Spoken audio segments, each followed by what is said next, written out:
My name is Revanta Sarabhai and welcome to this edition of Avid Online. Today, I'm going to share with you my process of how I use the ancient classical dance form of Bharatnatyam to talk about things that are important to me and relevant to our society today. I'm also going to show you an example of how I've used Bharatnatyam to talk about the urgent topic of climate change and sustainability. As many of you probably know, Bharatanatyam is said to have originated in the southern Indian temples of Tamil Nadu around 2000 years ago. Originally performed solo and exclusively by women, it was characterized by the use of rhythmic footwork, facial expressions, and elaborate hand gestures, all of which lend itself to become a sophisticated language for storytelling. For centuries now, Bharatanatyam has been a medium to tell stories from mythology, from the Vedas and Puranas, epic tales of gods, goddesses, and demons. If you've ever watched a Bharatanatyam performance, you're most likely to have watched a dancer tell a story from the Ramayana or the Mahabharata, or the scores of other stories that are part of Hindu sacred texts. Now I, like most professional dancers, started learning when I was a child, and over the years I've danced to hundreds of pieces that tell stories from mythology. However, for some years now, I've been wondering about and working on how one can take this age-old tradition with this incredible richness and depth and use it to tell stories of our times, to reflect on modern society.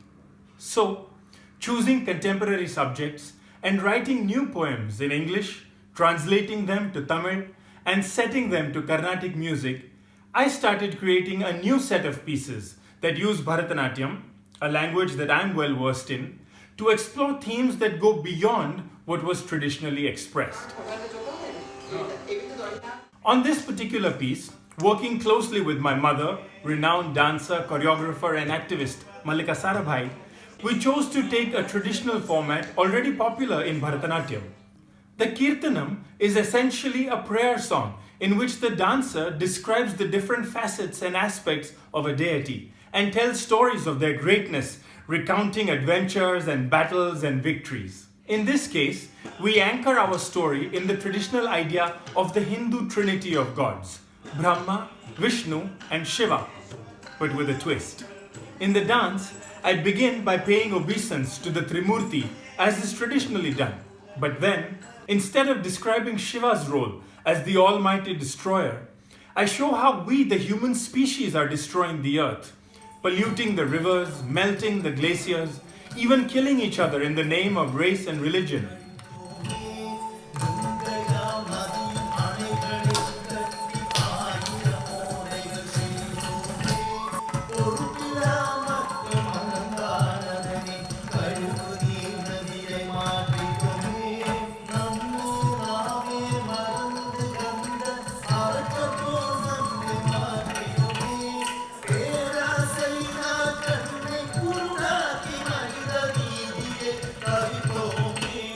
And then I turn to Shiva, who in his avatar of Samahara is considered the destroyer.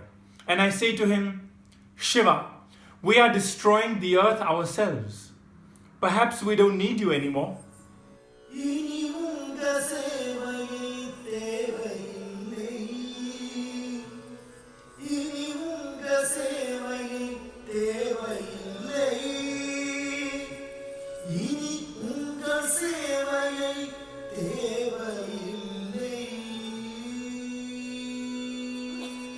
In a sense, what this does is it takes an age-old idea and recontextualizes it for today's reality.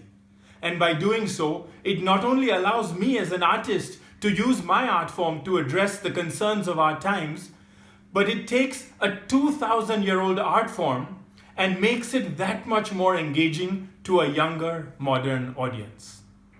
Through similar experiments, I'm using Bharatanatyam to tell modern-day stories of long-distance love, thereby challenging gender stereotypes, or to tell stories of caste-related injustices in the 21st century. There's a million stories to tell about all the things that matter to you. So what stories will you tell? And what medium will you use to communicate your message? That's it from me today. You can check out more sessions with some great faculty on the Avid online platform, and you can search for these by using the hashtag #LearningNeverStops. Thank you for watching.